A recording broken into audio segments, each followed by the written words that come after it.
Okay, I have a small and difficult confession to make before I start this. I'm not actually that big a 993 fan.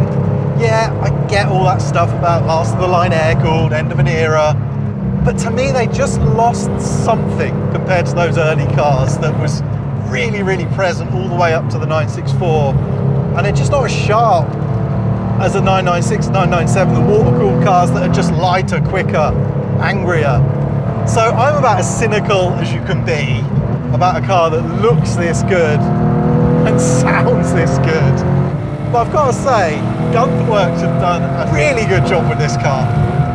I expected a sort of brutal driving experience from the aesthetic, but the dynamics completely confound that actually. There's a lightness of touch, which I just hadn't expected. I'm really, really pleased to find.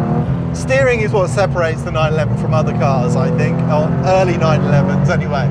This car has an electric power steering system from a race car, and I just thought, oh God, that's game over, isn't it?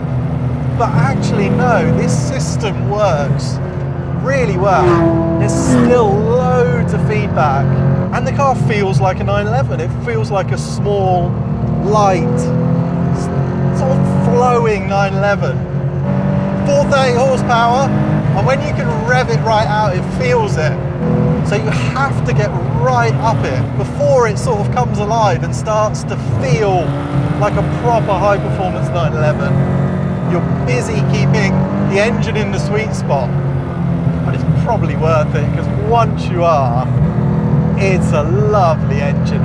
It's intuitive, it's easy to drive, the car looks after you, but when you get your technique right, it still rewards you. That's a tricky thing to get right, and that's really, really impressive. They've done a really good job on this, and they've done their own 911 hot rod, and it's great. It's properly great. Told you so. Death Row and I agree on the excellence of the 400R. Cards on the table, I was convinced that Sharkworks just made loud exhaust systems for guys with too much money. Let's just say I've been known to be dead wrong before. Yeah! This thing, beast! What a beast! Power is 520 horsepower and about 400 pound-feet of torque. The current GT3, which is awesome, I love that car, it makes 339 pound-feet of torque, and it's a 4-liter, so this thing, you touch that throttle and whoop, you go. Style-wise, you know, this is much more my speed than, say, the Gunther Works. Now, you know, look at me.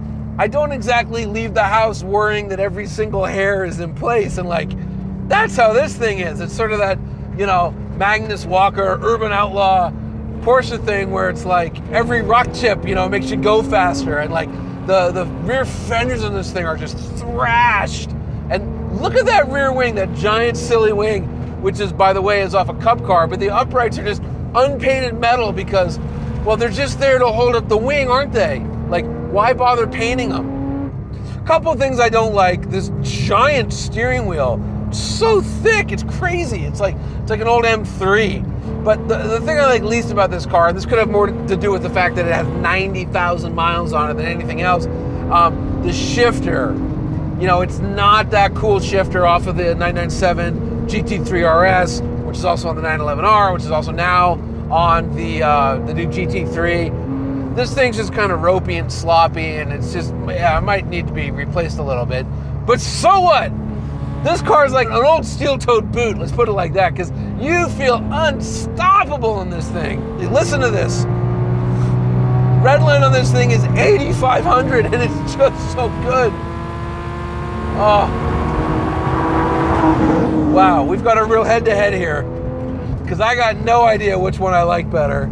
I mean, what do you want, torque or feel? All right, I'm gonna head back, talk to Jethro, see if we can make some sense out of this one. It turns out we can't. The Sharkworks is my kind of 911. Sharper, more focused and angrier, and it is so damn fast. But then again, that 400R has poise and sensations that link it more clearly with the early 911s, so brilliantly represented by Workshop 5001's car. They both prove that by dialing up the bits you love about 911s, you might not create a better car for everyone, but you might hit upon the perfect formula for your own vision of 911 Nirvana. So how do you pick a winner? Well, we have closed roads and police support, so why not a race?